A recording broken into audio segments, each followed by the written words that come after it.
स्वागत है आपका आपके अपने परिवार में। कैसे हैं आप लोग बताइए। राधे राधे भाई, राधे राधे सभी लोगों को। कैसे हो आप लोग भाई? बढ़िया हो, मज़े में हो, स्वस्थ हो, तंदुरुस्त हो, बाल बच्चे सब बढ़िया है? गुड इवनिंग भाई, good evening, good evening, good evening, good evening. Aryan Yadav भाई, अपना मोबाइल नंबर तुम दे दो, तुम्हें संपर्क कर लिया जाएगा, तुम्हारी परेशानी का समस्या का समाधान हो जाएगा भाई। कैसे हैं आप लोग बताओ भाई? बढ़िया हो, मज़े में हो? चलिए बहुत बढ़िया। तो आइए दोस्तों, यहाँ पर हम लोग अपने समरूपता के इस सेशन को आगे बढ़ाते हैं और जहाँ तक हमने पढ़ा था वहाँ से हम आगे बातों को और समझते हैं, सीखते हैं। ठीक है भाई। राम राम, राधे राधे। चलो आ जाओ भाई। तो स्पॉटिंग द सिमिलैरिटी नाम के यहाँ पर जो है वो टॉपिक का नाम है, और चूंकि मैं ऑलरेडी आपको बता चुका हूँ कि सिमिलैरिटी की पहचान कैसे की जाती है, मतलब सिमिलैरिटी होता क्या है, कैसे है, क्या है। अब उसी के ऊपर में जो चंद सवाल हैं वो मेरे आपके सामने आएंगे। कहीं पर हम आपको एंगल दे देंगे तो आपको खुद ही बताना होगा कि वो सिमिलर है कि क्या है, और है तो कैसे है। ठीक है, कहीं पर यहाँ सिमिलैरिटी दे दी तो रेशियो कैसे लिखना है, कहीं रेशियो दे दिया तो सिमिलैरिटी कैसे लिखना है। तो इस तरह के थोड़े से समरूपता के ऊपर में और सवाल, चूंकि इस टॉपिक का नाम ही हमारा सिमिलैरिटी एंड कॉन्ग्रुएंसी पूरे पूरे शीट में। तो कॉन्ग्रुएंसी शुरू में पढ़ ही चुके हो, बस सिमिलैरिटी के जितने भी सवाल बनते हैं वो सारे पढ़ के इसे मेरे भाई यहाँ पर ख़त्म करोगे। ठीक है, ये सारी बातें हम आपको बता चुके हैं कि अगर दो त्रिभुज हमारे सिमिलर होते हैं तो कैसे उनके भुजाओं का अनुपात हमारा बराबर होता है। ठीक है, कैसे यहाँ पर भुजाओं का अनुपात ही हमारे पेरीमीटर का अनुपात के बराबर होता है। अगर हमें एरिया का रेशियो निकालना है तो कैसे हम साइड के रेशियो का स्क्वायर करेंगे। तमाम तरह की सारी बातें जो हैं वो हम आपको दोस्तों सिखा चुके हैं। तो आइए चलिए, सबसे पहले हम आपको यहाँ पर क्वेश्चन बताते हैं, और सबसे पहला क्वेश्चन आप लोगों के सामने यहाँ पर देते हैं। वो क्या है? ये दो ट्रायंगल है ए बी सी और डी एफ, और इसमें यहाँ पर ये वाली भुजा इसके, ये वाला इसके, ये वाला इसके मेरे भाई बराबर है। तो कौन सा कथन सत्य होगा, कौन सा ट्रायंगल सत्य होगा? अगर पहली बात आप यहाँ पर खुद से लिखना चाहते हो तो आप यहाँ पर खुद से कैसे लिख सकते हो? उसको बनाने के दो तरीके होते हैं। तरीका नंबर एक यहाँ पर ये होता है, अगर आप ए बी ले रहे हो एक तरफ में, समझना मेरी बात को, तो आप यहाँ पर ये कह सकते हो कि सर देखो, हम यहाँ पर एक तरफ में ट्रायंगल अगर ए बी ले रहे हैं तो दूसरी तरफ में कौन सा लेंगे? तो यहाँ डी एफ लेंगे। ठीक है, उसके बाद में यहाँ पर क्या हो जाएगा ज़रा समझिए, डी एफ लेंगे। फिर उसके बाद में बी सी होगा तो डी होगा, बी और सी, बी के बाद में सी आएगा, बी के बाद में सी आएगा, बी के बाद में सी आएगा तो डी के बाद में ई आएगा, तो यहाँ डी के बाद में ई आएगा। लेकिन इसको लिखने में कन्फ्यूजन्स काफ़ी ज़्यादा होते हैं। तो इसका उपाय मैं ऐसे करता हूँ कि हमेशा बोलता हूँ बच्चों, ऐसे सवालों में आप लोग ऑप्शन के माध्यम से जाओ, ऑप्शन आपका सही कराएगा।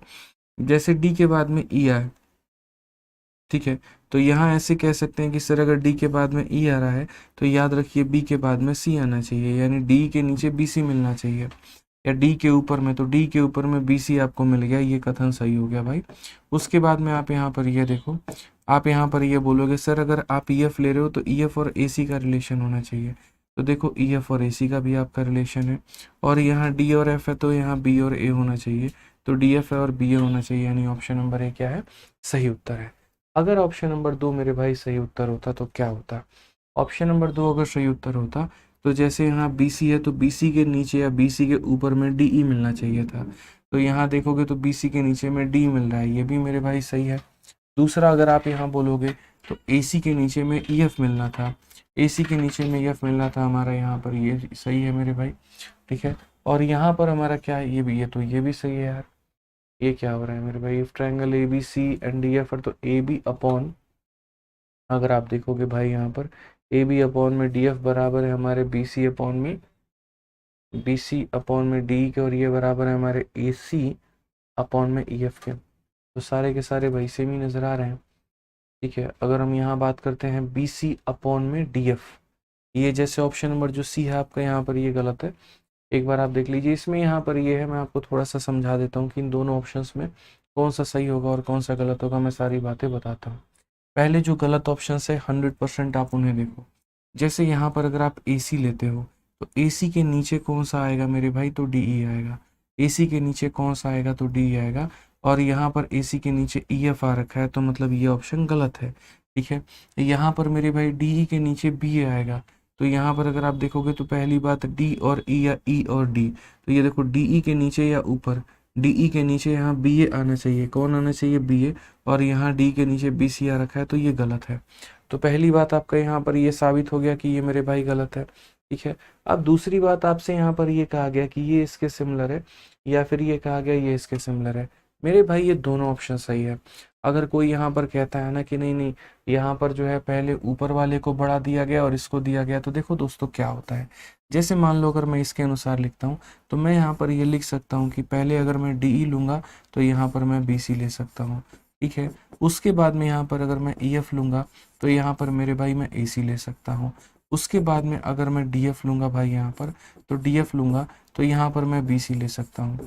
अगर मान लीजिए यहाँ पर ये वाली चीज़ जो है मेरे भाई ऐसे दी गई है, तो हम इसका उल्टा भी करके बराबर कर सकते हैं, इसमें कोई दिक्कत नहीं है। तो इसका उल्टा हमारा हो जाएगा बी सी अपॉन में डी ई, इसका उल्टा हो जाएगा हमारा ए सी अपॉन में ई एफ, इसका उल्टा हो जाएगा मेरे भाई बी सी अपॉन में डी एफ, ठीक है। तो ये वाला इसके लिए है और ये वाला ऑप्शन मेरे भाई यहाँ पर लागू हो रहा है, ठीक है।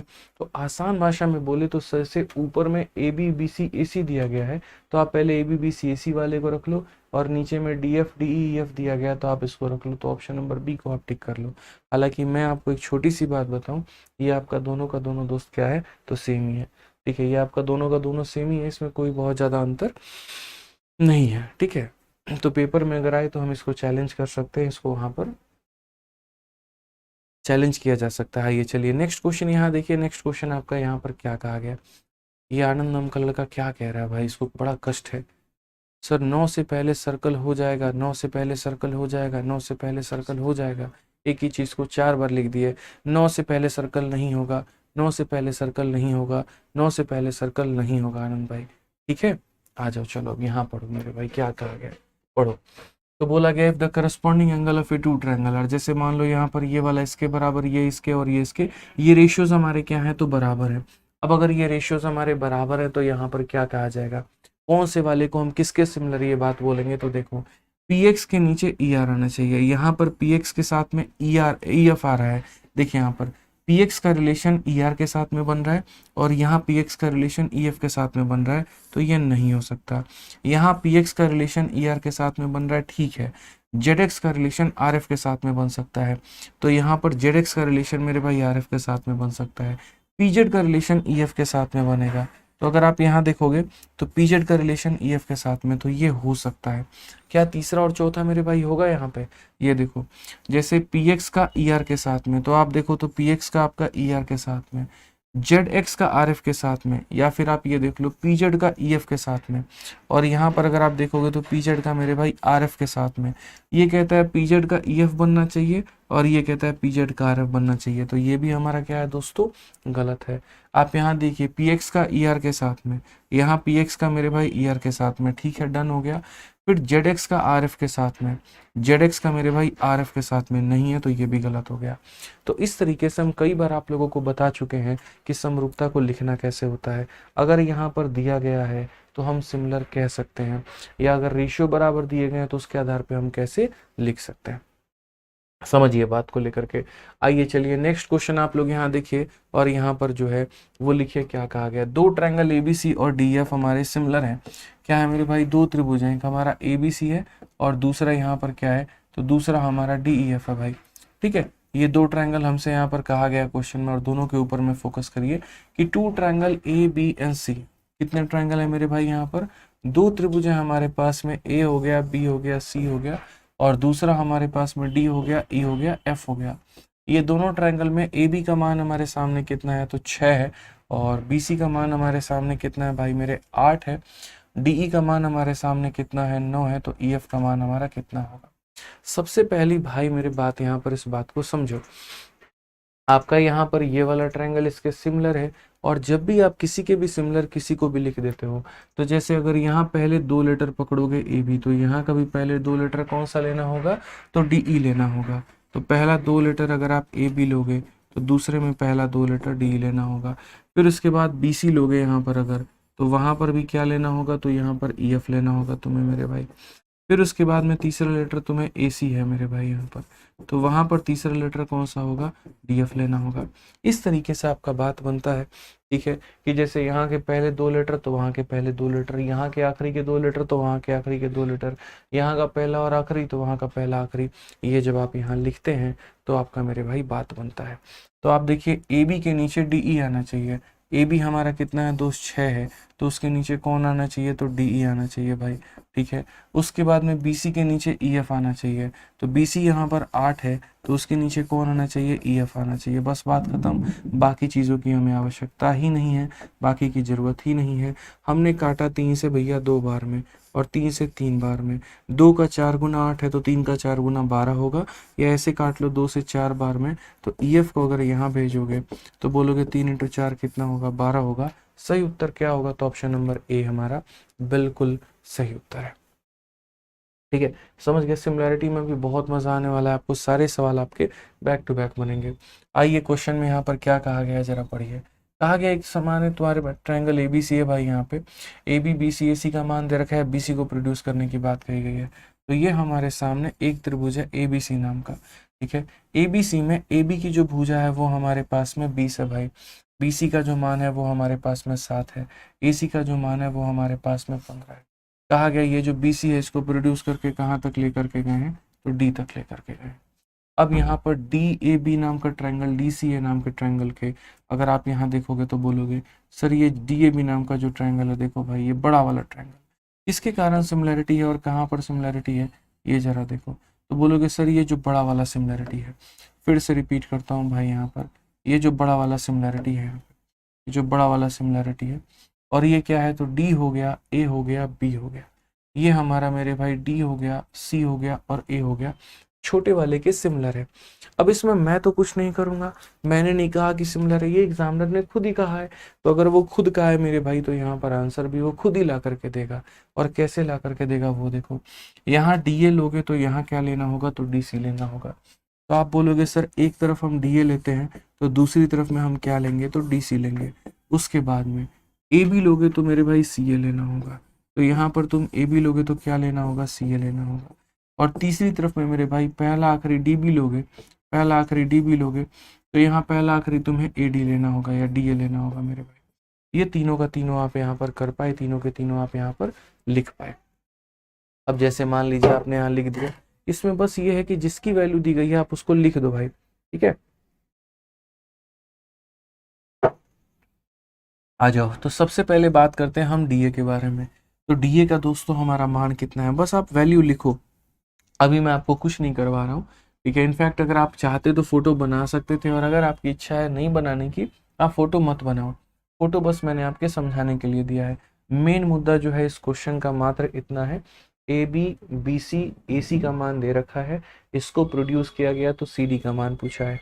तो यहाँ पर जहाँ पर AB BC AC का जो मान है मेरे भाई, जैसे AB का मान है, BC का मान है, AC का मान है, तो बस यहाँ पर हम उसको वैल्यू रखेंगे। देखो AB का मान हो गया, ठीक है।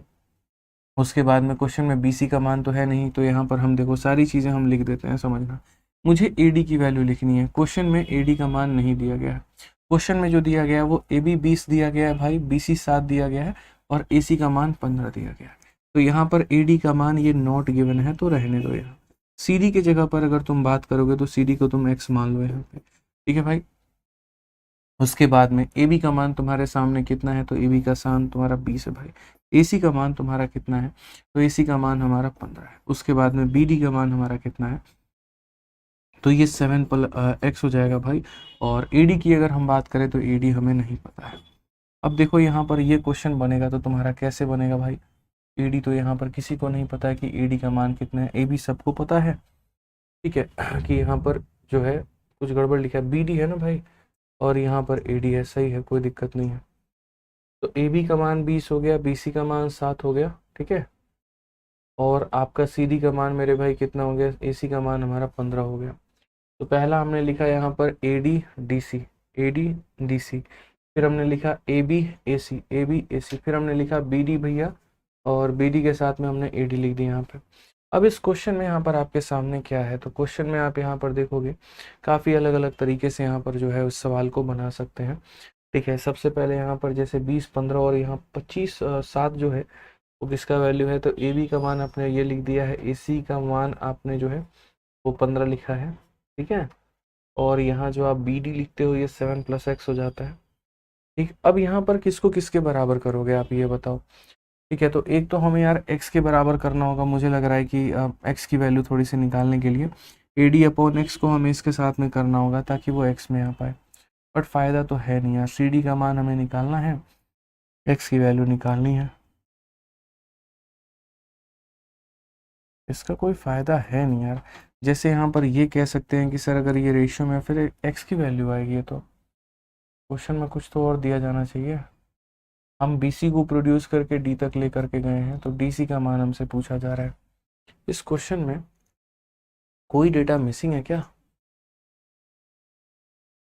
हाँ, एक बार अगर मान लीजिए समरूपता में हमारे यहीं 3 साइड हो गए, अगर हम AD की ही बात करें तो फिर side BC is produce to D, हमारा AB BC AC हमारा दे रखा है, BC को हमने प्रोड्यूस किया है और कहाँ तक किया है, D तक किया है। हमने AD लिखा, AD के नीचे हमने DC लिखा, फिर हमने AB लिखा, AB के नीचे हमने AC लिखा। ठीक है, हमने BD लिखा भैया और उसके नीचे हमारा AD आ गया, कहीं कोई दिक्कत नहीं। AD का मान नॉट गिवन है, CD का मान हमारा x है, AB का मान हमारा 20 है, AC का मान मेरे भाई हमारा 15 है, BD का मान हमने यहाँ लिख रखा है 7 + x, यहाँ पे AD हमारा दूर दूर तक नहीं है। 3 है तो 4 होगा, फिर फायदा है नहीं यहाँ पे। अगर हम इसको देखें तो कैसे आप यहाँ कह पाओगे? ठीक है,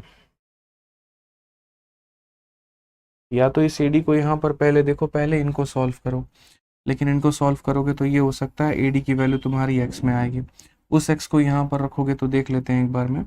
जैसे मान लीजिए कि पहले हम इन दोनों को सॉल्व करते हैं, तो AD को अगर हम मान लो यहाँ पर रखते हैं तो ये 5 से 3 बार में कटेगा, 5 से 4 बार में, तो ये तुम्हारा हो जाएगा 4/3x हो जाएगा भाई। 5 से 4 बार में, 5 से 3 बार में, तो ये इतना हो गया, x चला जाएगा। अब यहीं AD का मान अगर हम यहाँ रखते हैं, यहीं AD का मान हम यहाँ रखते हैं, तो क्या इससे हमारा कुछ वैल्यू आ पाएगा, एक बार देखते हैं।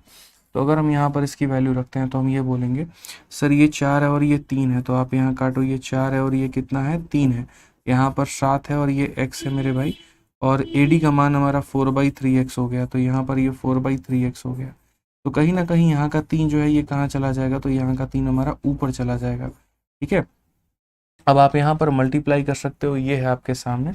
तो मल्टीप्लाई अगर आप करोगे तो ये बोलोगे सर 4 × 4 16x हो गया भाई, और ये 3 × 3 हमारा कितना हो गया, तो ये हमारा हो जाएगा मेरे भाई 7 जमा यहाँ पर x इंटू कितना हो जाएगा, तो ये हमारा 9 हो जाएगा।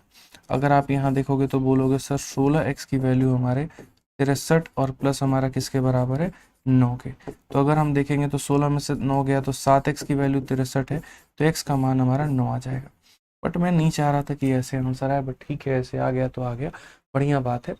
x की वैल्यू हमारी कितनी आ रही है, तो x की वैल्यू हमारी 9 आ रही है। तो इन्होंने CD का मान पूछा, तो CD का मान कितना आएगा, 9 आएगा। मैंने वही कहा कि ऐसे क्वेश्चंस में आपको फिगर बनाने की भी ज़रूरत नहीं होती है।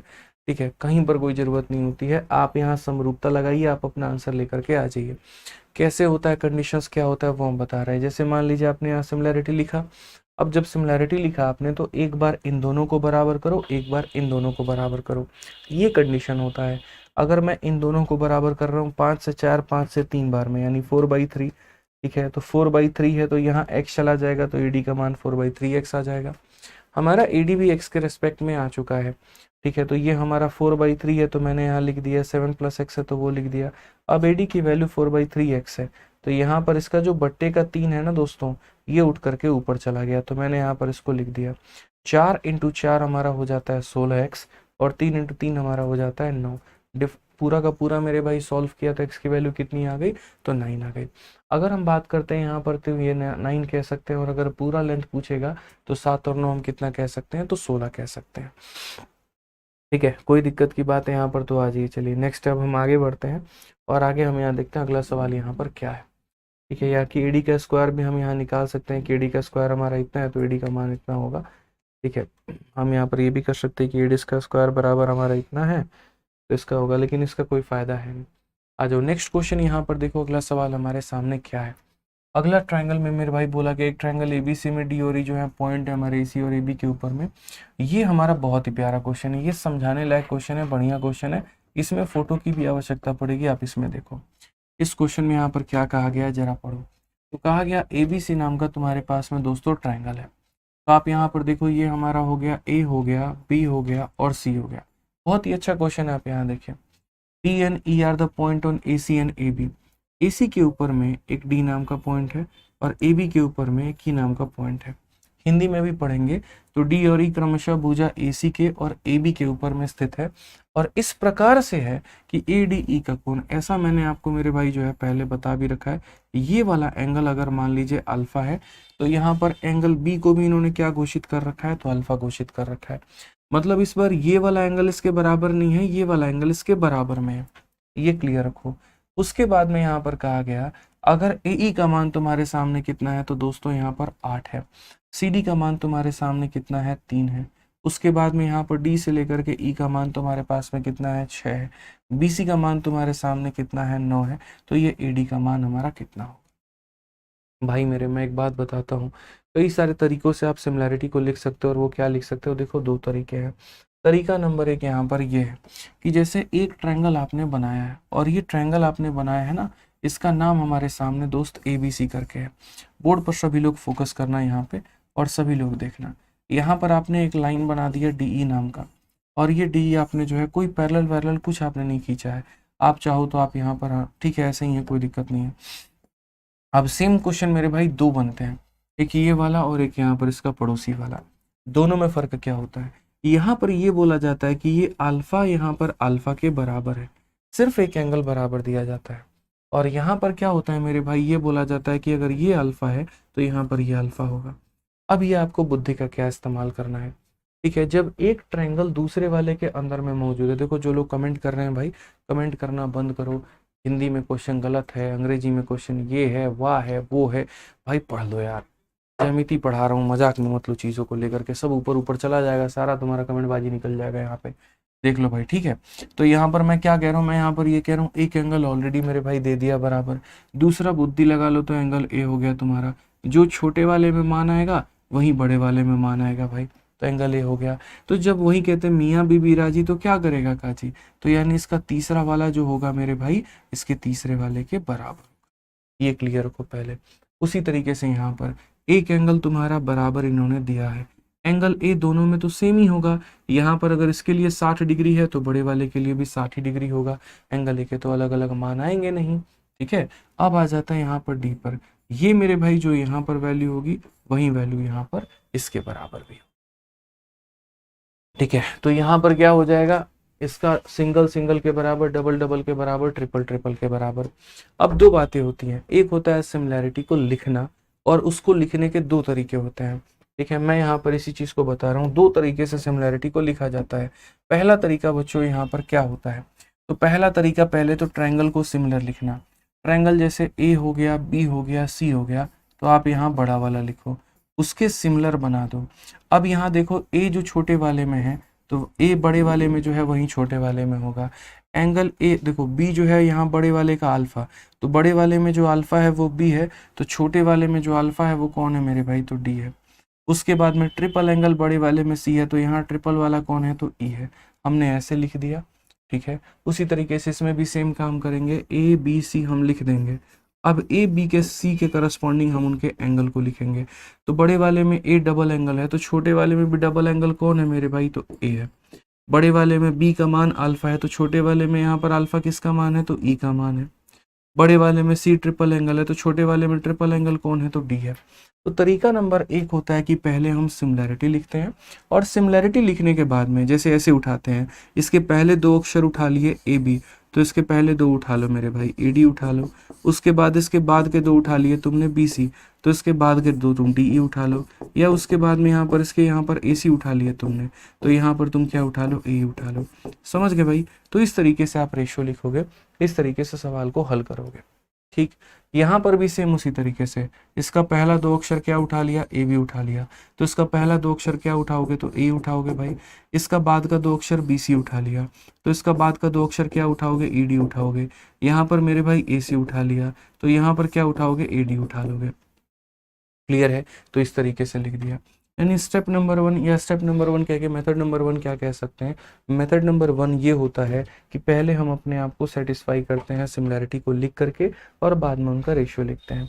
कुछ लोग मेरे भाई यहाँ पर अब सीधा सीधा जो है समझते हैं कि सिमिलैरिटी होती क्या है, और जिनकी समझदारी अच्छी होती है तो वो सिमिलैरिटी लिखना नहीं जानते, वो सीधा रेशियो लिख देते हैं। अब रेशियो कैसे लिखते हैं वो बताता हूँ। देखो, जैसे मानो बड़े वाले में यहाँ पर डबल एंगल के सामने, बड़े वाले में डबल एंगल के सामने कौन मौजूद है, तो BC मौजूद है।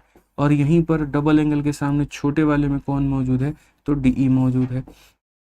बड़े वाले में अल्फा के सामने कौन मौजूद है, AC मौजूद है। सीधा एंगल के सामने छोटे वाले में अल्फा के सामने कौन मौजूद है, तो AE मौजूद है। बड़े वाले में ट्रिपल के सामने ट्रिपल के सामने पूरा का पूरा AB दिया गया है, तो छोटे वाले में ट्रिपल के सामने कौन है, तो हमारा AD है। ये हमने ना सिमिलैरिटी लिखा और ना कुछ लिखा, सीधा उसके आधार पर हमने रेशियो जो है यहाँ पर लपेट दिया है। ठीक है, आइए उसी तरीके से यहाँ देखते हैं। डबल एंगल के सामने बड़े वाले की जो भुजा है वो हमारी BC है, और यही डबल एंगल के सामने छोटे वाले की भुजा हमारी कौन है, तो DE हो गई मेरे भाई। उसके बाद बड़े वाले में अल्फा के आगे कौन है भाई, तो AC है। और यहाँ पर मेरे भाई जो बड़ा वाला है, यहाँ पर अगर आप बात करोगे तो यहाँ पर अल्फा के सामने कौन है, तो यहाँ पर अल्फा के सामने हमारा AD है। बड़े वाले में यहाँ ट्रिपल एंगल के सामने ट्रिपल एंगल के सामने कौन है भाई, AB है। ठीक है, तो यहाँ पर छोटे वाले में ट्रिपल एंगल के सामने कौन है, तो A है। हम इस तरीके से लिखते हैं। इसमें क्या होता है, कौन किसके सिमिलर है और कौन किसके सिमिलर नहीं है, ये हमें लिखने की आवश्यकता नहीं पड़ती है। उस चीज से हम बच बचा करके हम सीधा रेशियो को लिख देते हैं। ठीक है, तो अगर हम बात करते हैं यहाँ पर, तो हम उसी तरीके से यहाँ भी बोलेंगे। हम कहेंगे सर देखो, एंगल A हमारा जो छोटे वाले में काम करेगा वही हमारा बड़े वाले में काम करेगा। तो जब यहाँ पर एक एंगल बराबर दूसरा भी बराबर, तो इसका जो तीसरा वाला होगा इसके तीसरे वाले के क्या होगा, तो गुरुजी बराबर होना पड़ेगा। बस ये बात है। अब यहाँ देखो, बड़े वाले में अल्फा के सामने कितना है, तो बड़े वाले में अल्फा के सामने x+3 है भैया हमारा यहाँ पे। ठीक है, छोटे वाले में अल्फा के सामने कितना है, तो 8 हो गया। उसके बाद बड़े वाले में ट्रिपल या बड़े वाले में डबल एंगल के सामने कितना है, तो 9 है। और यहाँ छोटे वाले में डबल के सामने कितना है, तो 6 है। बन गया आपका सवाल। बस इतना ही लिखना होता है और कुछ नहीं। 3 से अगर आप काटोगे 3 बार में, 2 से आप 3 से काटोगे 2 बार में। यहाँ 2 का 4 गुना 8 है, तो यहाँ 3 का 4 गुना 12 होगा। 12 में ये 3 है तो ये 9 होगा। x का मान 9 आ जाएगा। बाकी अगर आपको हल करना है तो आप बच्चों की तरह हल करिए बैठ के। 2 से आप इसे काटिएगा 4 बार में, 4 जा करके मल्टीप्लाई होगा। x+3 का मान मेरे भाई 12 आएगा, तो यहाँ से x का मान निकालोगे तो 9 हो जाएगा। और ये क्या होगा, बिल्कुल सही उत्तर option number C correct answer है भाई। सूरज कुमार, ठीक है भैया, इशू सॉल्व हो जाएगा, निश्चिंत रहो, इसके लिए कोई दिक्कत की बात नहीं है। मॉक टेस्ट में सवाल अगर कट जाते हैं तो वो हम सही कर देंगे। ठीक है भाई, आ जाओ, चलो पढ़ लो अभी। अब हो गया भाई, चलिए आ जाइए नेक्स्ट क्वेश्चन यहाँ देखते हैं। अगला सवाल यहाँ पर आप लोगों के आगे क्या कहा गया, 38 नंबर क्वेश्चन को आप लोग पढ़िए, क्या बोला गया जरा पढ़िए। इस सवाल में मेरे भाई यहाँ पर ये कहा गया कि देखो, एक ट्रायंगल तुम्हारे सामने PQR करके है, और ट्रायंगल यहाँ पर क्या है, तो PQR है, तो ये हमारा P हो गया, ये हमारा Q हो गया, और ये हमारा R हो गया। Q का मान हमारे सामने कितना है, तो 85 डिग्री है, और R का मान हमारे सामने कितना है, तो 65 डिग्री है। तो यहाँ से P का भी मान निकाल लो। 85 और 65 हमारा 150 होता है, 150 होता है, तो ये हमारा कितना हो जाएगा, 30 हो जाएगा। अब ये मत कहना 30 कहाँ से आया, त्रिभुज के तीनों कोनों को जोड़ने पर 180 आता है, इसीलिए उसको 30 लिख दिया है। कहा गया है कि पॉइंट S और T जो है वो PQ और PR के ऊपर में है। PQ के ऊपर में एक मेरे भाई पॉइंट S है, और T नाम का जो पॉइंट है वो कहाँ है, तो PR के ऊपर में है। इस तरीके से मेरे भाई यहाँ पर कि STR का जो मान है, S हो गया, T हो गया, R हो गया, ये वैल्यू दोस्तों हमारी 95 हमारे एग्जामिनर ने दे रखी है। इन्होंने कहा QR और ST का जो मान है वो मेरे भाई यहाँ पर 9/5 है। इन्होंने क्या कहा, QR और अपॉन में किसकी वैल्यू दे रखी है, इन्होंने ST की वैल्यू दे रखी है, और ये 9/5 है भाई मेरे। इनका दिया गया डेटा याद रखना, सूद समेत वापस करेंगे इनको। पी क्यू का मान इन्होंने जो दिया हुआ है ना भाई, पी क्यू का मान 21.6 दे रखा है। ये पूरा वैल्यू जो है यहाँ पर कितना दिया हुआ है, 21.6 दिया हुआ है, तो ये हमने लिख दिया। तो हमसे इन्होंने पी टी का मान पूछा है, पी से लेकर के टी का मान। जब भी ऐसा सवाल आपके सामने आए, भुजाओं को निकालने की जब बात आती है, तो यहाँ पर हम क्या करते हैं, तो हम वहाँ पर दोस्तों सिमिलैरिटी लगाते हैं, समरूपता। लेकिन सिमिलैरिटी को लगाने के लिए हमारा एंगल भी तो बराबर होना चाहिए। अगर हमारा एंगल ही बराबर नहीं है तो हम कैसे लगाएंगे। अब एंगल कैसे बराबर होगा। आप लोग दोस्तों एक बात जानते हो हमेशा कि एक सीधी रेखा पर जो कोण बनता है हमेशा 180 बनता है। तो अगर आप यहाँ देख पा रहे हो तो क्या आपकी आंखें इतनी नहीं देख रही हैं कि ये एक सीधी रेखा है, और अगर ये सीधी रेखा है तो ये 95 है, तो ये कितना होगा, तो 85 होगा। बस मियाँ बीबी राजी तो क्या करेगा काजी, वो वाली बात है। आप यहाँ पर अब छोटे वाले को देखिए, बोलेंगे सर ये छोटा वाला ट्रायंगल कितना है, तो छोटे वाले में एक एंगल कितना है, तो 30 है, और बड़े वाले का भी एक एंगल कितना है, 30 है। छोटे वाले में एक 85 है, तो बड़े वाले में भी एक 85 है। तो यहाँ पर उसी तरीके से देखो, ये 30 है और ये 85 है, तो कैलकुलेट करो, ये हमारा 65 आएगा और ये ऑलरेडी हमारा 65 है। आप करके देख लो ना, त्रिभुज के तीनों कोनों को जोड़ने पे 180 आता है, इन दोनों को जोड़ो तो ये 115 आ रहे हैं, और अगर ये 115 आ रहे हैं तो इसका मतलब ये 65 होगा, और ये जरूर होगा भाई यहाँ पर। तो 30 85 65, 30 85 65, तीनों एंगल के बराबर, और जब बराबर तो सिमिलैरिटी लगेगी। अब लगेगी तो लिखोगे कैसे, ये 30 में छोटे वाले की वैल्यू कितनी है, 30 के सामने छोटा वाला ST है, ठीक है, या उल्टा कर लो मेरे भाई, आप ऐसे कह लो 30 के सामने बड़े वाले में यहाँ पर क्या मान है, तो QR मान है, और 30 में छोटे वाले के सामने यहाँ पर कितनी है, तो ST है। उसके बाद में यहाँ पर 65 के सामने बड़े वाले में कितना है भाई, तो 65 के सामने ये हमारा PQ है, और यहीं 65 के आगे छोटे वाले में कितना है भाई, तो PT है। उसके बाद में यहाँ पर 85 के आगे बड़े वाले में कितना है, तो PR है भाई, और यहाँ पर 85 के आगे ये कितना है, तो यहाँ पर PS है। हमें किसकी वैल्यू चाहिए, जरा वो देखो, हमें PT का मान चाहिए। कायदे से अगर हम देखें तो हमें क्या क्या दिया गया है, क्या क्या वैल्यू है, तो QR अपॉन ST 9/5 है, तो ये हमारा 9/5 दिया गया है। PQ का मान ऑलरेडी क्वेश्चन में मेरे भाई 21.6 दे रखा है, और हमसे PT पूछा है, तो सिर्फ हमें यहाँ पर इन्हीं के रिलेशंस की आवश्यकता है, इसकी हमें दूर दूर तक कोई आवश्यकता नहीं है। तो हम इन दोनों को बराबर किए, इन दोनों को बराबर करके अपना आंसर लेकर के आ सकते हैं। तो मैंने यहाँ पर कहा कि ठीक है सर, आप यहाँ पर एक काम करिए, 9 से यहाँ पर काटिए, तो 9 का 2 गुना 18, 3.6 यानी यहाँ पर इतना हो जाएगा। PT को अगर हम यहाँ लेकर के जाते हैं, 24 × 120 यानी 12 निकल करके आएगा, बस बात खत्म। कौन सा ऑप्शन है, तो C है, ठीक है। कोई दिक्कत की बात यहाँ, तो इस सवालों को छोटा छोटा आप देख सकते हो कि कैसे इस तरीके से यहाँ पर जो है। आनंद कहते हैं सर पहले मैथ्स पढ़ता था, वहाँ समझ नहीं आया, अब आपके पास आया हूँ समझ में आता है। चलो बहुत बढ़िया बात है भाई, बस क्लास में ध्यान से सुनते रहा करो जो हम पढ़ाते हैं, ठीक है। जो जी हम सिखाने की कोशिश करते हैं उसको ध्यान से सुनोगे ना, सब कुछ क्लियर होगा यहाँ पे। तो इस सवाल में आपने देखा कि कैसे हमने एंगल्स को बराबर करके समरूपता लगा लिया और अपने सवाल का उत्तर प्राप्त कर लिया। आइए चलिए हम नेक्स्ट क्वेश्चन पे चलते हैं, और अगला सवाल भी हम लोग दोस्तों यहाँ देखते हैं। AC से बड़ा ठंडा लगता है यार हमको, पता नहीं AC का रिमोट इन लोगों ने कहा रखा है यहाँ पे, ठीक है। आइए चलिए नेक्स्ट मेरे भाई क्वेश्चन देखिए यहाँ पर क्या कहा गया। 39 नंबर सवाल में फेज 9 का ये सवाल है, और कहा गया कि एक ट्रायंगल दोस्तों आपके पास में ABC करके है। तो ये हमने बोल दिया A हो गया, ये हमने बोल दिया B हो गया, ये हमने C बोल दिया। B का मान इन्होंने 87 दिया है, तो ये हमारा 87 हो चुका है। C का मान इन्होंने 60 दिया है, तो ये हमने मेरे भाई 60 भी किया है। कहा गया D और E AB और AC के ऊपर में है, तो D जैसे AB के ऊपर में आप बना दीजिए, E को आप AC के ऊपर में बना दीजिए, ठीक है। इसी तरीके से कि DEC का मान आपका 93 है, तो अगर आप यहाँ देखोगे तो ये जो DEC है भाई, यहाँ पर ये वैल्यू आपकी कितनी है, तो ये आपकी 93 हो गई भाई। उसके बाद में DE और BC का मान 5 और 9 है। अगर आप देखोगे तो यहाँ बोला गया D/BC, आप यहाँ पर क्वेश्चन में देखो तो ये जो D है और ये जो BC है मेरे भाई, ऐसे मान करके चलो कि ये अगर 5 है तो ये हमारा कितना है, तो 9 है भाई, ठीक है। AB की वैल्यू हमारी कितनी है, 14.4 है। ये जो AB है यहाँ पर ये वाला कितना है भाई, तो 14.4 है, ये आपको बोल दिया गया। आप 5x 9x भी मान सकते हो, कोई दिक्कत की बात नहीं है, कोई परेशानी की बात नहीं है। आपसे यहाँ पर AE का मान पूछा है। हालांकि आंसर तो मेरे पास में 1 सेकंड में है और मैं दे करके भी 1 सेकंड में आपको दिखाऊंगा, बस आप यहाँ कोऑपरेट करना और समझना। अब मैं उतनी डिटेल में उतनी गहराइयों में बात नहीं करूंगा। एक मेरे भाई सीधी रेखा पर कोण हमारी 180 की बनती है, 180 की बनती है, तो अगर ये 93 है तो ये हमारा कितना होगा, तो 87 होगा भाई। कितना होगा, 87 होगा। ये एंगल ए जो है भाई दोनों के लिए कॉमन है। जो ये एंगल ए छोटे वाले के लिए काम कर रहा है तो वही एंगल ए बड़े वाले के लिए काम करेगा, तो एक एंगल दोनों की तरफ कॉमन हो गया, ठीक है। उसके बाद में 87 और 87 कॉमन हो गया, तो तीसरा भी कॉमन हो जाएगा। अगर ये 60 है तो ये भी हमारा कितना होगा, तो यहाँ पर ये भी हमारा 60 होगा, ठीक है। आप मैच करो ना करो कोई दिक्कत नहीं है भाई, ये भी हमारा कितना हो जाएगा, 60 हो जाएगा।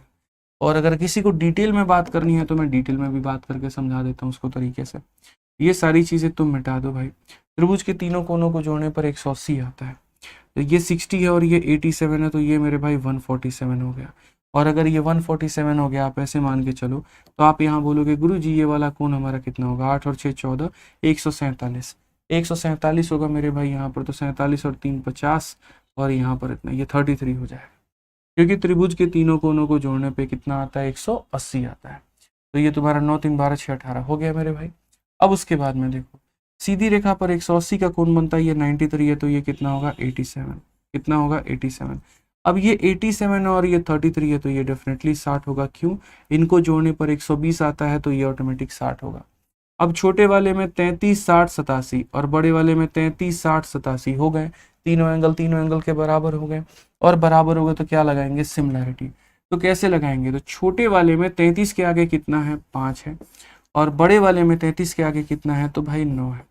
छोटे वाले में यहाँ पर कहीं ना कहीं मेरे भाई 60 के सामने कितना है, तो यहाँ पर ए है, और बड़े वाले में यहाँ 60 के सामने कितना है, तो 14.4 है। बस आपको ए का मान चाहिए था, यहीं पर आप अपने आप को विराम रखेंगे, यहीं से आपका मान निकल जाएगा।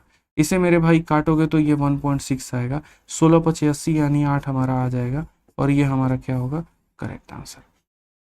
समझ गए बात को लेकर के, तो कौन सा ऑप्शन सही होगा, तो ऑप्शन नंबर जो सी है वो हमारा बिल्कुल मेरे भाई सही होगा, ठीक है। कोई दिक्कत की बात यहाँ पर नहीं है।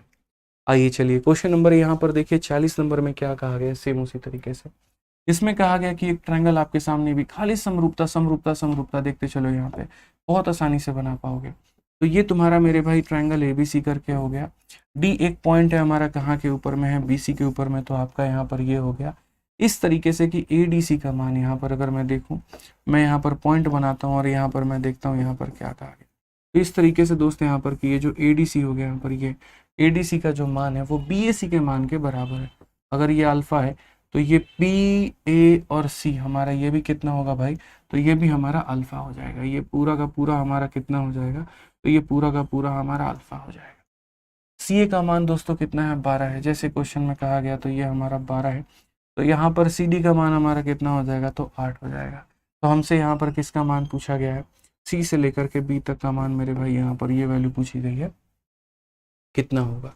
हम हमेशा यहाँ पर बोलते हैं कि देखिए समरूपता को यहाँ पर बराबर किया करो, मतलब समरूपता के माध्यम से आप यहाँ मतलब बराबर करो, एंगल बराबर करो तो सिमिलर हो जाएंगे, और सिमिलर हो जाएंगे तो आप साइड्स के रेशियो निकाल लेना। हमेशा याद रखना कि जब भी एक ट्रायंगल को तुम दूसरे के पेट में बनाते हो, उसको उसके अंदर बनाते हो, तो एक एंगल तुम्हें हमेशा कॉमन मिलेगा। जैसे यहाँ पर देख लो, एंगल सी आपको कॉमन मिलेगा। जो एंगल सी यहाँ पर होगा ना, छोटे वाले के लिए यहाँ पर काम करेगा भाई मेरे, ठीक है। वही यहाँ पर एंगल सी जो है वही यहाँ पर किसके लिए काम करेगा, तो वही बड़े वाले के लिए भी काम करेगा। तो एक एंगल तो पहले से बराबर था, ठीक है, दूसरा तुम्हारा दूसरे के बराबर हो गया, ठीक। अब यहाँ पर तीसरा तीसरे के बराबर होगा। जैसे यहाँ पर तीसरा ये एंगल है, तो यहाँ पर तुम्हारा तीसरा कौन सा है भाई मेरे, ये एंगल है। तो अल्फा अल्फा के बराबर, सी हमारा सी के बराबर, तीसरा हमारा तीसरे के बराबर। अब सबके सामने जो है बस लिख दो। जैसे यहाँ पर डबल एंगल के सामने छोटे वाले में कौन है, तो एडी है, ठीक है। और यहाँ पर यही मेरे भाई यहाँ पर जो डबल एंगल है, डबल एंगल के सामने बड़े वाले में कौन है, तो ए बी है, ठीक है। उसके बाद अल्फा में छोटे वाले के सामने कितना है, तो 12 है, और यहाँ पर अल्फा में बड़े वाले के सामने कौन है भाई मेरे, तो बी सी है, ठीक है। ट्रिपल एंगल में छोटे वाले के सामने कितना है, तो यहाँ पर 8 है, और यहाँ ट्रिपल एंगल में यहाँ पर बड़े वाले के सामने कितना है भाई मेरे, तो 12 है। आपसे आपका एग्जामिनर यहाँ पर BC चाहता है, तो सिर्फ इन दोनों के रिलेशंस को आप बराबर करके BC का मान निकाल सकते हो, इसकी कोई आवश्यकता भी आपको नहीं है।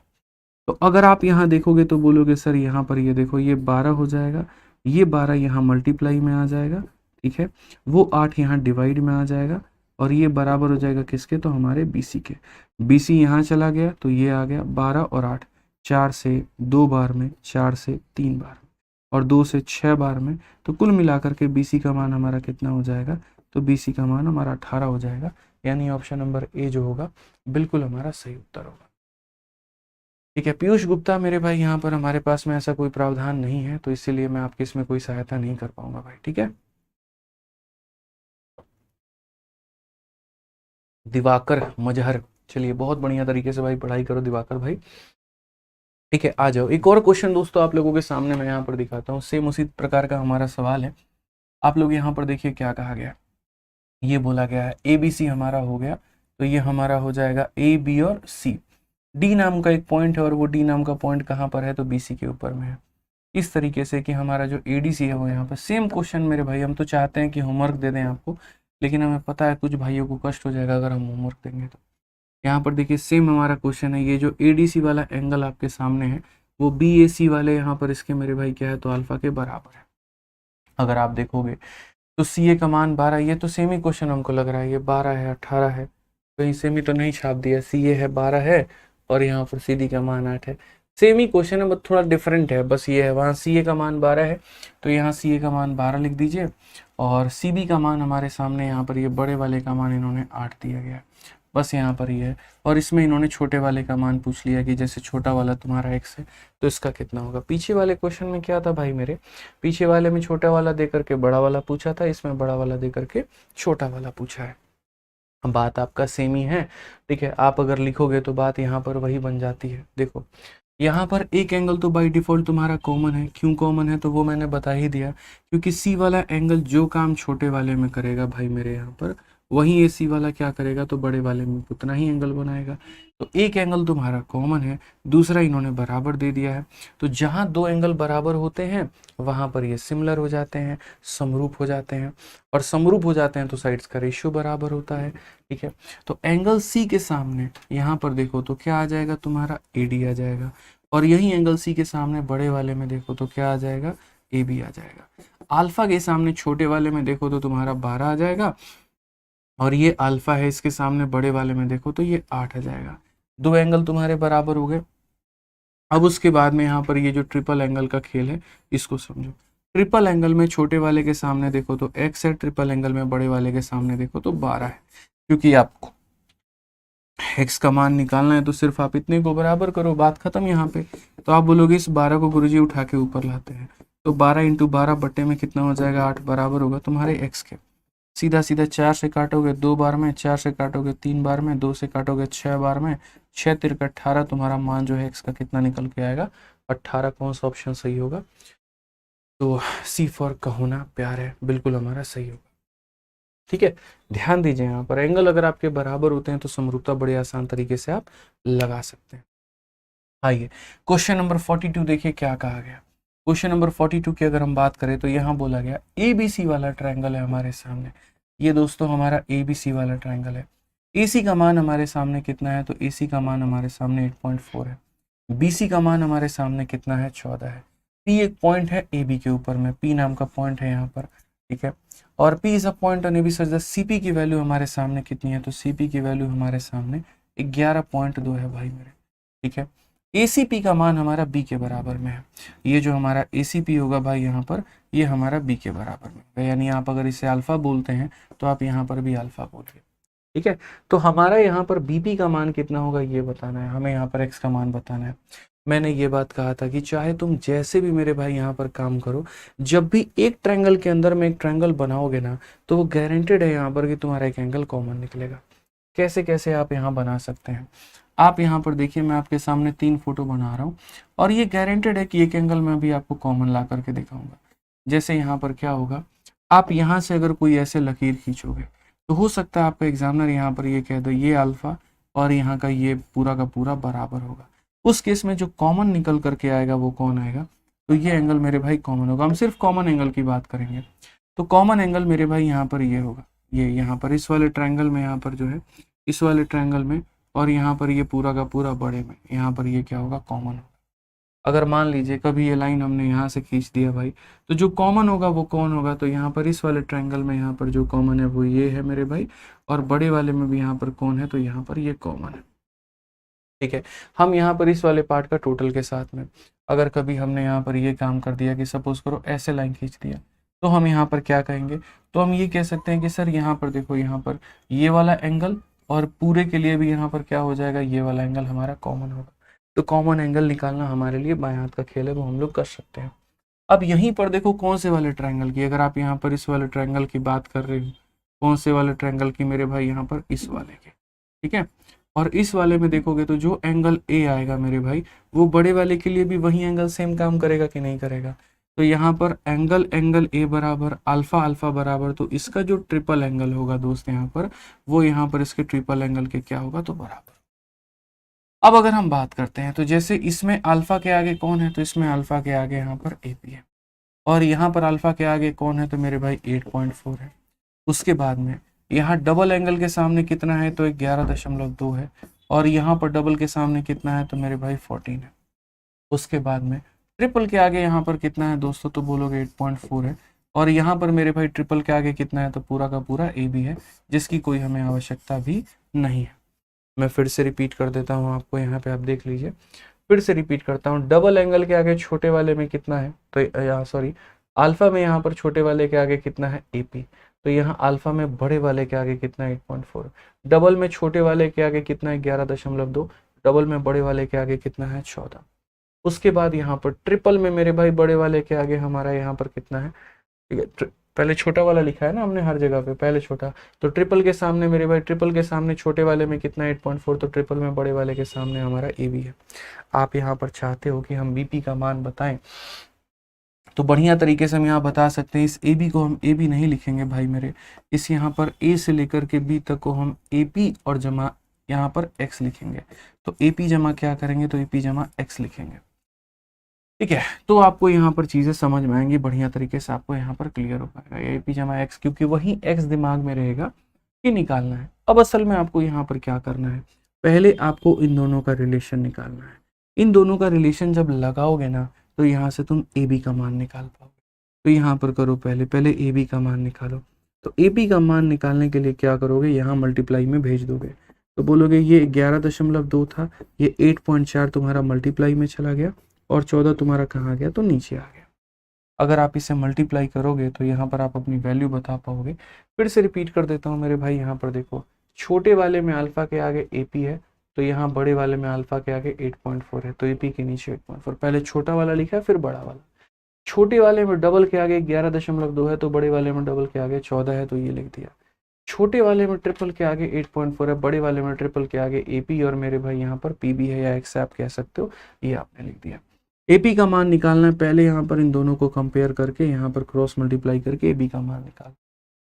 14 का 8 गुना मेरे भाई होता है 112, तो आप चाहो तो यहाँ पर 8 बार में काट सकते हो, या 14 से 6 बार में भी काट सकते हो कि सर 14 से यहाँ पर 0.6 बार में ये हमारा कट जाएगा। मल्टीप्लाई कर लेते हैं भाई, 112 का 6 गुना 672 होता है। दशमलव के बाद में एक अंक, दशमलव के बाद में एक अंक, दशमलव के बाद 2 अंकों के बराबर होंगे, तो एपी का जो मान होगा वो मेरे भाई 6.27 के बराबर होगा, या 6.72 के बराबर हो गई। किसकी वैल्यू हो गई, तो एपी की वैल्यू हो गई। किसकी वैल्यू हो गई, तो एपी की वैल्यू हो गई। अब उसके बाद में यहाँ पर देखो, ये आपका मेरे भाई बस यहाँ पर अब आओ और इसमें यहाँ पर इसको रखो।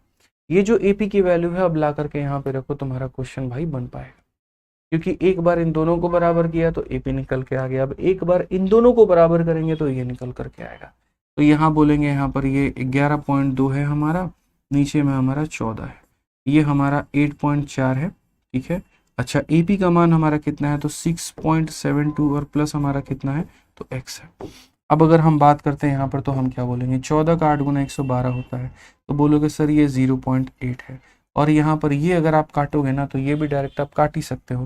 कैसे काट सकते हो वो देखो भाई, या ऐसे भी पहले दशमलव उड़ा दो आप, यहाँ इसका दशमलव इसके दशमलव को पूरा का पूरा खत्म कर देगा। 14 का यहाँ पर 8 गुना तुम्हारा हो जाएगा 4 से काटोगे या 8 से काट दोगे ना मेरे भाई, तो 8 से तुम्हारा काटोगे तो मौज है, लेकिन चलो ठीक है 8 से काट ही दो भाई। 8 से काटोगे तो 8 का 1 गुना 8 आ जाएगा, 4 बचेगा। दशमलव लगाओगे तो मेरे भाई वो तुम्हारा 40 यानी 1.5 हो जाएगा। कितना हो जाएगा तो मेरे भाई यहाँ पर 10.5 हो जाएगा भाई यहाँ पे। ये तुम्हारा 10.5 है ना, 8 दही के से 10.5 बार में कटेगा। अब 10.5 बार में कटेगा तो ये तुम्हारा जाओ 6.72 प्लस यहाँ पर कितना लिखो x, और ये बराबर है 10.5 के।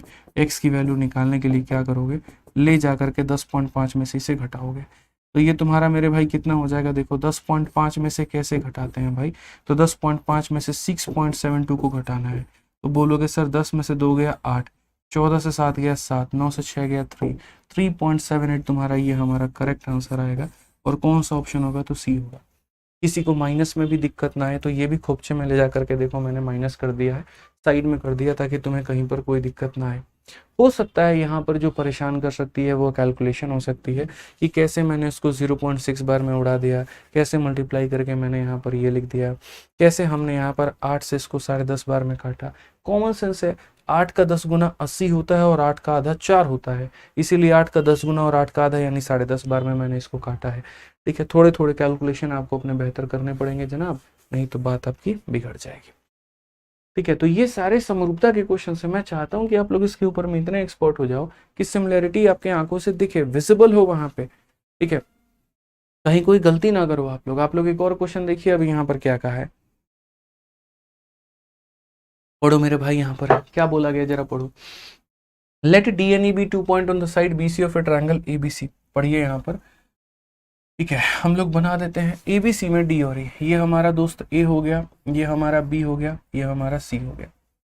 डी और ई, डी नाम का पॉइंट हमारा कहाँ के, D and E are the point on B C. ठीक है, अच्छा दोनों एक ही तरफ पॉइंट है, ये भी देखो बहुत बढ़िया। डी एंड ई भुजा बी सी के ऊपर में 2 बिंदु है, तो ये बी सी के ऊपर में 2 बिंदु है, एक डी नाम का है दोस्तों और एक हमारा ई नाम का है।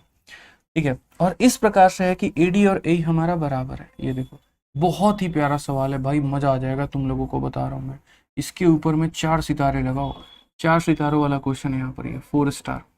ठीक है, यहाँ पर ये वाला और ये वाला बराबर है। अगर ये दोनों साइड बराबर होंगे ना तो मेरे से लिखवा लो ये एंगल भी बराबर हो, और अगर यहाँ पर ये थीटा होगा तो ये भी कितना होगा, थीटा होगा। ठीक है, अभी बाद में चीजें बताऊंगा तुम्हें। अभी याद आ गया कौन सा वाला क्वेश्चन है, बढ़िया क्वेश्चन है। बी ए डी का मान तुम्हारा, बी ए डी मतलब यहाँ पर बच्चों ये वाला मान जो है बी ए डी अल्फा है, तो ये हमारा तुम्हारा ई ए सी मेरे भाई यहाँ पर ये अल्फा। ठीक है, ए बी का मान आपके सामने कितना दिया गया है, तो 3x + 1 दिया गया है, और यहाँ पर बी डी का मान कितना दिया गया है, तो 9 दिया गया। अगर हम इसी का मान बात करें यहाँ पर, तो ये हमारा दोस्तों 34 है, और इसी का मान हमारा y + 1 है, तो पक्का यहाँ पर x और y का मान पूछा गया है, और एकदम मेरे भाई यहाँ पर वही वैल्यू पूछी गई है। अब आपको क्या लगेगा, ठीक है, आपका लगना भी जायज है, क्यों मेरे भाई यहाँ पर क्यों ना लगे ये बताओ। तो सबसे पहले मैं आपको यहाँ पर है ना x और y का मान बता रहा हूँ।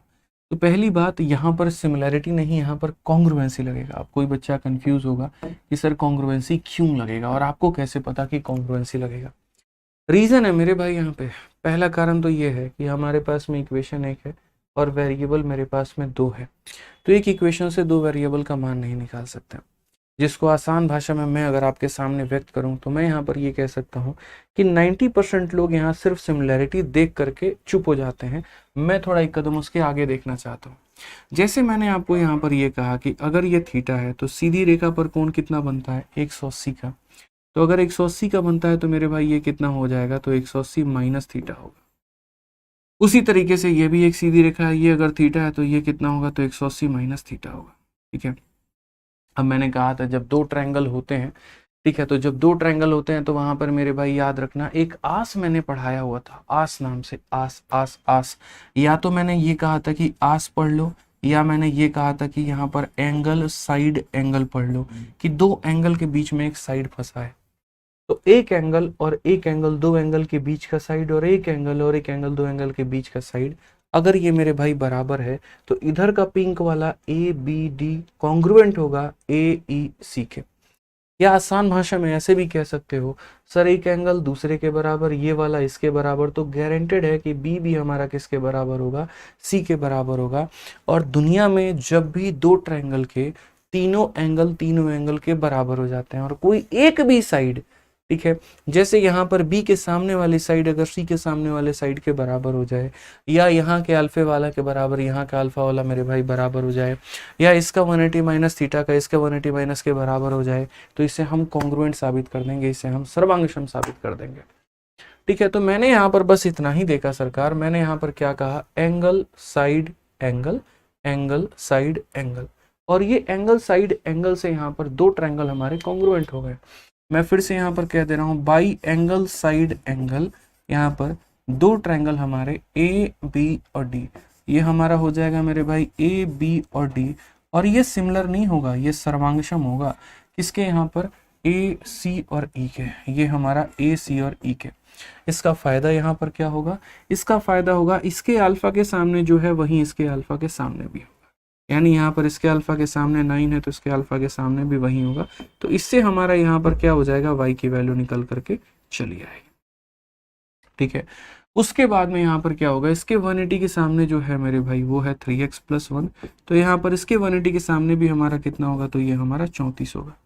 अगर हम बात करते हैं तो 3x का मान हमारा कितना है, तो 33 है, तो यहाँ पर x की वैल्यू कितनी आ जाएगी, 11, और x का मान अगर 11 आ जाएगा तो लो ये भी वैल्यू आ गया।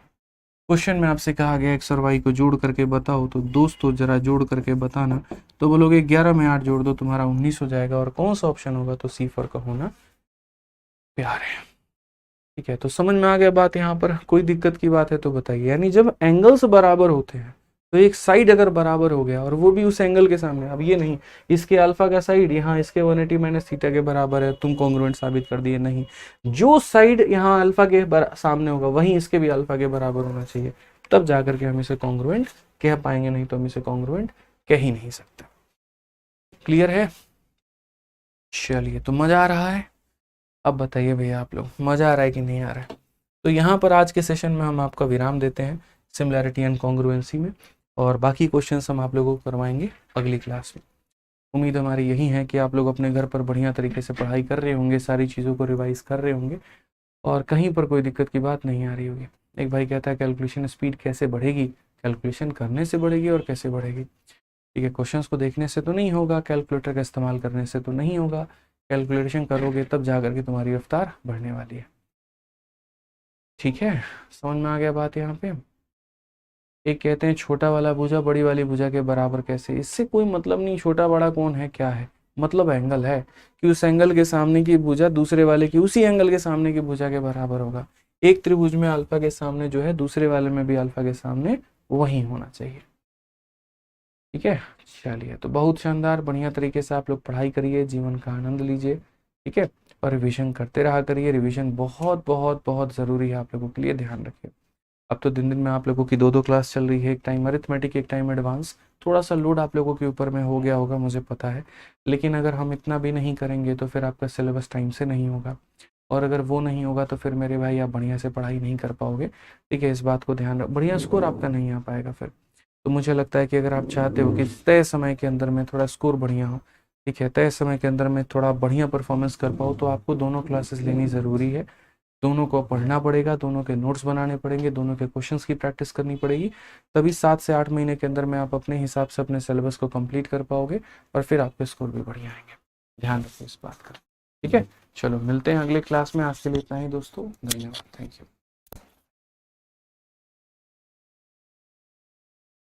इस पे तो मैसेज